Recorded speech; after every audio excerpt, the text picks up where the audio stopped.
This ABC15 flash briefing is sponsored by Sanderson Ford. All roads lead to Sanderson Ford. Hello, I'm Lustelia Caballero with your top stories from ABC15 Arizona. The Supreme Court ruling just hours before the deadline. An abortion pill will remain on the market, at least for now. It's used in the most common abortion method in the U.S. The FDA approved the drug is safe years ago, but the drug is now in legal limbo after two competing rulings were issued in Washington and Texas. The state attorney general's office told us despite yesterday's ruling, the drug would stay legal in Arizona. People here in the Valley have differing opinions on this case, though. I definitely think it should be illegal, of course. Yeah. And of course, I'm a pro-life person, so I believe that, these babies shouldn't be killed like they are. It should be a woman's choice. It should not even be decided in the courts, but I'm glad that they decided at least to make it legal for now. People on both sides know a legal challenge is still playing out. A lower court will now hear arguments on the case in less than a month. From there, it could go back to the Supreme Court. And an organization known to help search for hikers is following up on a promise made to grieving families last year. Members of the nonprofit Arizona Foothills 911 will gather to hand out whistles. The idea is for hikers who need help to blow them when cell phones don't work. So just keep your ears open when you're on the trails. This comes after the deaths of two hikers at Spur Cross Trailhead last September. Family members of Kathleen Patterson and Evan Deshawn also helped get the whistles into the hands of hikers.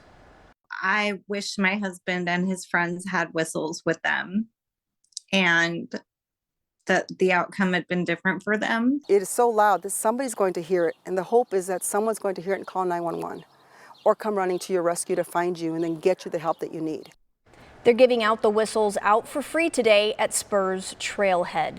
A plan to permanently clean up the homeless encampment known as the Zone is set to begin next month. The city of Phoenix has already cleaned 5 blocks of the Zone so far. Many of the people living there have accepted shelter beds or treatment help, but those who didn't often returned right back to the Zone. In a few weeks, that will no longer be an option, though. A court order in March forced the city's hand and requires Phoenix to show they are making progress on cleaning the entire area by July. There are 900 people roughly outside right now sleeping in that area. We don't have 900 places for people to go right now. So we desperately need to bring new shelter beds on board. The city added 600 shelter beds in 2022 and has plans to add 800 more in the next 2 years. Funding is now on the way to fix potholes on some of our state's worst highways. That funding approved just 1 week after our Operation Safe Roads team confronted ADOT officials and state legislatures about the problem. From the I-40 to the US 60, crater-like potholes are putting drivers in danger. Now the State Transportation Board has approved $50 million in projects to mill down 2 inches and resurface the worst sections. This is an extremely high priority. I guess you could get to work, Greg.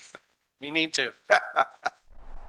The board unanimously approved the funding to start work right away. That includes stretches of I-40 near Flagstaff and Seligman, US 60 just outside Wickenburg, and State Route 260 near Heber. Here in the Valley, crews are also getting to work this weekend, shutting down a few freeways for improvement. This morning, our Jamie Warren shows us what's closed and how you can get around it. Hi there, everyone. Jamie Warren here with a look at the weekend construction projects taking place across the valley.